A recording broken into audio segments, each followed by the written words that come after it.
Good morning, good afternoon, whatever it is, wherever you are in the world.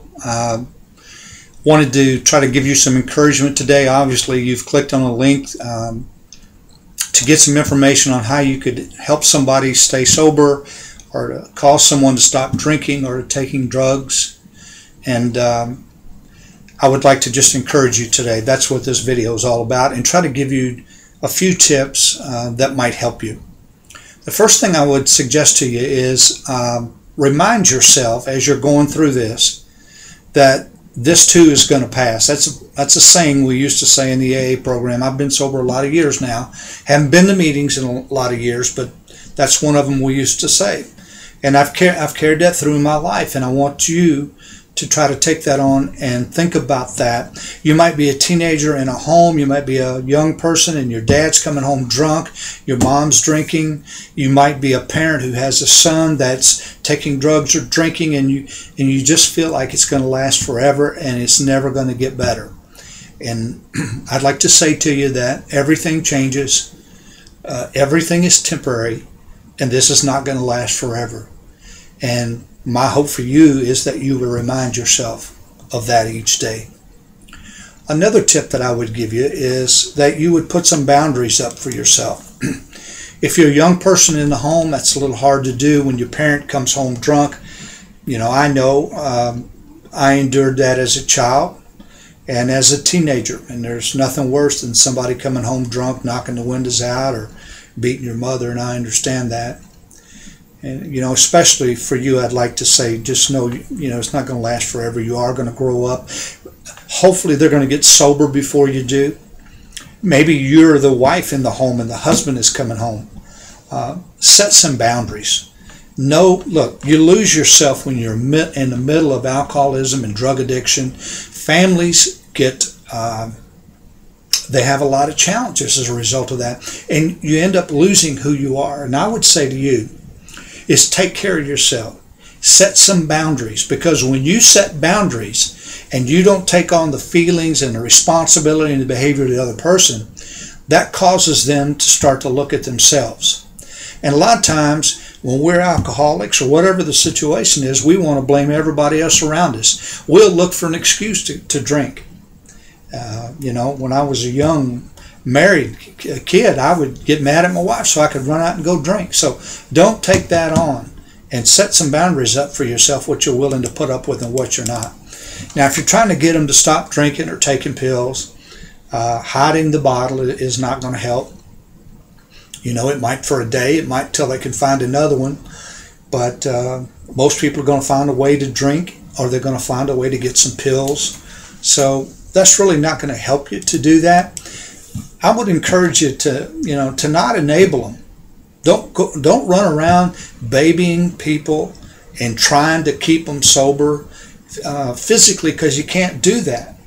What you can do is quit enabling them and let them hit their bottom. Now, what do you mean by that? Well, the bottom is when they've had enough.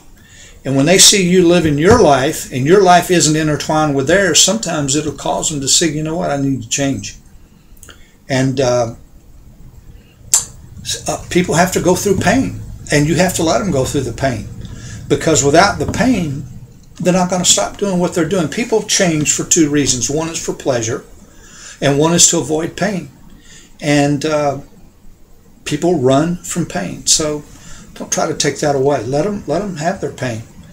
An intervention might help, you know, with a professional, where you set them down and set some boundaries. An intervention, so to speak, took place in my life when I was 20 years old. I'd been drinking from the age of 14, said I'd never be like my dad. He probably said he'd never be like his dad, who was an alcoholic. He'd get drunk, get in trouble, come home, be violent. And I said I'd never be like that. And guess what? When I drank, I got just as crazy as he did. And at the age of 14, I was an alcoholic. So if you're a parent and you're wondering if your son or your daughter, whoever it is, you know, if they're ever going to sober up and have a good life, I'm here to tell you that can happen. It happened for me. I got sober at the age of 20, and I haven't had a drink since, and I've had a wonderful life. So an intervention might help them. My base commander made me go to an AA meeting. Now, I thought AA meetings were for people who were drunks. to be honest with you, because my step-grandfather, that's what he'd do. He'd go to meetings and he'd come home drunk. And so I just didn't think that would work. But when I went there and I walked in, I saw there were other people who acted just like me. There were periodic drinkers that, yeah, they swear it off, but when they drank, when they took that first drink, they start running wild. So maybe an intervention's in place. What I would suggest you do is to try to give that person who's having trouble with drugs, who's having trouble with alcohol, I try to give them some hope. Because oftentimes when they're caught up in the middle of that, they think that there's no other way to live and that they can't beat the addiction. And I'm here to tell you that's a lie. They can beat the addiction, and they can do it one day at a time, and one day at a time will stack up to 40 years, which is what I have now. So have them talk to somebody that has a lot of sobriety. See, they're thinking they can't have fun in life. They're thinking, what am I going to do without booze or drugs? I'm here to tell you, life is a whole lot better without booze or drugs, without hangovers and without DUIs and without waking up in jails and without the remorse that comes. But they don't know that. And so hook them up with somebody. I'm going to put my if you see this on YouTube, there'll be a link that you can go to, it'll be drralphbroussard.com. And you can click on that link and go to my blog. And you'll see some entries on it, and just my email will be there. You can ask questions or you can email me. I'll be glad to talk to whoever it is that's wondering if they can stay sober and if they can have a good life. I see a lot of these young folks, in the meetings, and they think that it can never happen for them, and I'm here to tell you it can, and it's worth every ounce of effort that a person will put in. So my mission today is to give you some hope that if your son's drinking and drugging, that doesn't have to last forever, and that they can stay sober. If it's your husband, if it's your wife, if it's whoever it is, there is life, and sobriety is possible. And the other thing I would encourage you to do is to live your life. A lot of times people get caught up in everybody else's what we call disease, their alcoholism or their drug addiction, and they quit living their life. The best thing you can do for that person in your home is to live your life. Let them see that you're not going to be swept up in this disease. They can be. Remember, though, that's just their behavior. It's not who they are. But they can be. You don't have to be. So put the good things in your life. Live your dream, whatever that dream is. Go. See, what happens is, I've had teenage daughters, I've had daughters, and I've had problems, and I've had sleepless nights.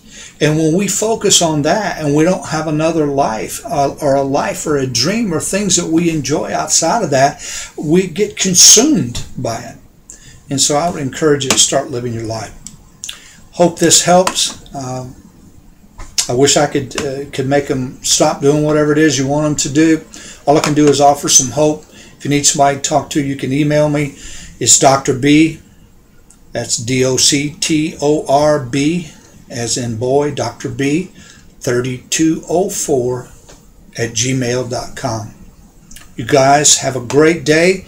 Take everything just one day at a time and try. And you can. I'm not going to say try. Enjoy the present, because the present is really all you have. Have a great day.